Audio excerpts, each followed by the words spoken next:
we're not talking about this topic enough. We're not talking about what it's like to lose your mum, what it feels like years later, how it changes you, and how in many ways she never really leaves. Hello, my friend, and welcome back to the Redefining Midlife podcast. I'm your host, Jo Clark, and as always, I'm so glad you're here. And today's episode is a really personal one. I'll try my best, but if I do choke up from time to time, please just bear with me. This is an episode that I wasn't necessarily planning to record, but after what I shared on Instagram recently, I just knew that this conversation needed to be opened up here on the podcast with you, because clearly it's something so many women are carrying. It's been 5 years since my mum passed, and I shared a post to acknowledge that. It was just a simple post, really, words that came from the heart, and the response has honestly taken me by surprise. At the time of recording this, it's had well over 100,000 views. It's had thousands of likes and hundreds of comments and messages have come into me from women all around the world. Women sharing their stories, their grief, their memories, their love. And what it showed me so very clearly is this: we're not talking about this topic enough. We're not talking about what it's like to lose your mum, what it feels like years later, how it changes you, and how in many ways she never really leaves. Now, I want to start with something I wrote in that post because it still feels like the truest place to begin. And I wrote, "You don't stop being her daughter just because she's gone." And if you've lost your mum, you'll understand that in a way that's really hard to explain to anybody who hasn't. And there's also a phrase that people often use, and that's the term motherless daughters. And I kind of understand what they mean, but if I'm honest, it's never really sat quite right with me because I still have a mum. I always will. She's just not here in the physical form, in the way that she used to be. And grief is such a strange thing, and if you've experienced it, you'll know what I mean. Some days feel really steady, like you're just going on about with your life, doing what needs to be done, and it might just sit there quietly in the background. Other days, you might have forgotten about it altogether. And then there are those days that catch you completely off guard. It might be a certain smell, seeing someone who reminds you of her, hearing a special song, or it could be just a moment that you want to share. And then suddenly, there it is again. It's that awareness that she's the one that you want to call, and you can't. And one of the things that came through so strongly in the comments from other women was how enduring this grief is. It doesn't seem to matter if it's been a week, a year, 5 years, or 30 years. So many women said the same thing in their comments. I still think about her every day. I still miss her every day. A day doesn't go by where she's not a part of my thoughts. And I think that's something that we don't often say aloud because there's this quiet expectation, that grief softens over time, it fades away, and somehow we just move on. But what I've come to understand is that we don't always move on. We just move with it. And there's no right or wrong way to do that. Some women carry a grief that feels incredibly heavy. For some, losing their mum has brought their family closer together. There's become a shared understanding and a shared love. And for others, it's been the complete opposite. And when that central figure, that anchor or the linchpin of the family is gone, things can shift in many families. Relationships can change, a distance can grow. And for many, that has brought just another layer of grief with it. For me personally, part of my journey has also been shaped by the years leading up to my mum's passing. Watching her become more frail, seeing her health decline slowly over time. And if you've been through that, you'll know how hard that is. And if you happen to be the carer, well, it's just that another level yet again. It's a different kind of a grief. It's just almost like a quiet, ongoing one. You're still with them, but you're also aware of what's coming. And there's a helplessness in that, a sadness in watching someone you love lose parts of themselves bit by bit. And at the same time, there was also something incredibly meaningful in being there with her in the end, being with her in those final days, those final moments, the last breaths.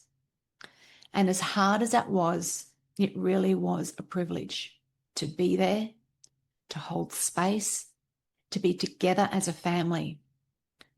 There was a closeness in that time that I will always carry with me, and a depth of connection that words don't ever quite capture.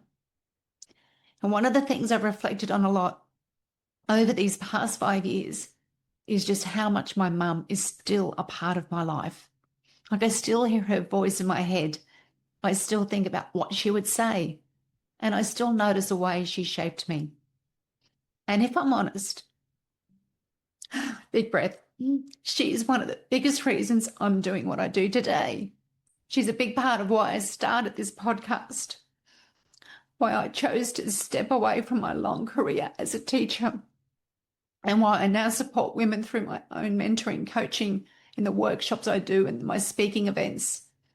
In so many ways, she's still the driving force behind it all. And I truly feel like she's there with me every step of the way, including right now. And also in the way I care for others, the way I show up, the things I value. And even the questions I now ask myself, like, what do I really want now? How do I want to live? What matters most? And in so many ways, the work that I do today has been shaped by her, by what she taught me, and also by what I saw that she didn't get to have. The dreams she didn't get to fully explore, the parts of herself that were perhaps put on hold. And I know that's something that many of you women relate to.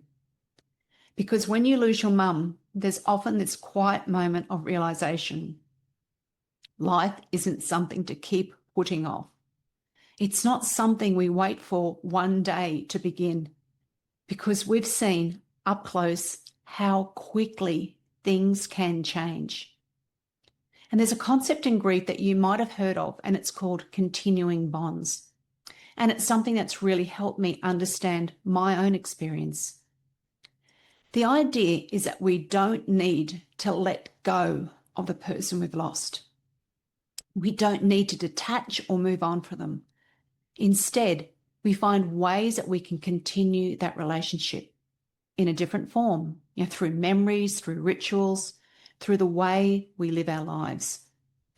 And I think that's exactly what so many women were expressing in those comments that they had on my post. They're still talking to their mums.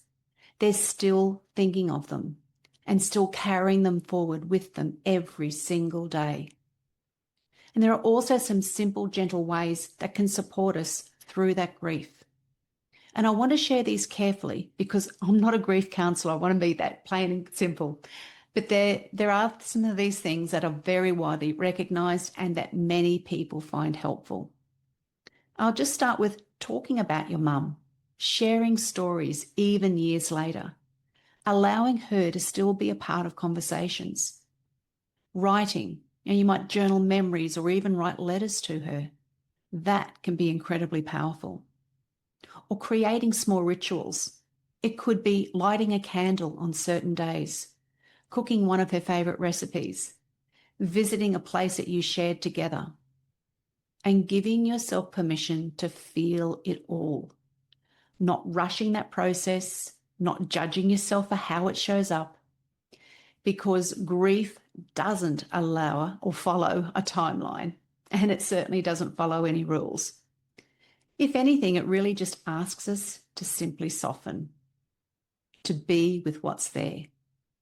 There's a line from that post that I wrote that I keep on coming back to, and that is, love doesn't end when a life does. It just changes shape. And I think that's a sentiment that brings a sense of peace because the love is still there. It hasn't gone anywhere. It's just different. It lives in us now.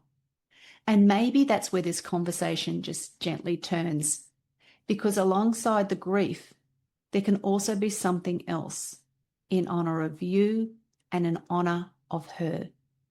And that's just a quiet invitation to live, to really live, to not keep putting things off, to not wait for the perfect time, to ask yourself, if not now, when? I want to dedicate this episode to my mother because if there's one thing that losing my mum has taught me, it's this. Time matters. Our lives matter. What we want, what we dream of, what we feel called to do, it matters. So if you're listening to this and you're carrying your mum with you too, I just want you to know you're not alone. Not in your grief, not in your love, not in the way she still shows up in your life. There are so many women walking this same path, quietly, strongly, with so much love. And maybe today is just a moment to acknowledge that, to think of her, to feel her presence in whatever way that shows up for you. And to remember that you don't stop being her daughter just because she's gone. Perhaps the most beautiful way we can honour our beautiful mothers is just to live our lives as fully as we can, to take the love that they gave us and to carry that forward into the way we live, the way we love, the way we show up in the world. Because that love doesn't end. It just becomes a part of who we are. Well, phew, I got through this special chat with you without too many tears. Thank you for staying through to the very end and for being here with me today. This was a very special episode for me. And if it resonated with you, I'd love to hear from you. You can always send me a message on Instagram or email me at jo@joclarkcoaching.com. And I'd also love you to share this episode with someone who might need to hear it too. Thanks again for being here. Thanks so much for listening. If you enjoyed today's episode, please rate, follow, and share it with another incredible midlife woman. And join me next week as we keep creating an amazing second half of life.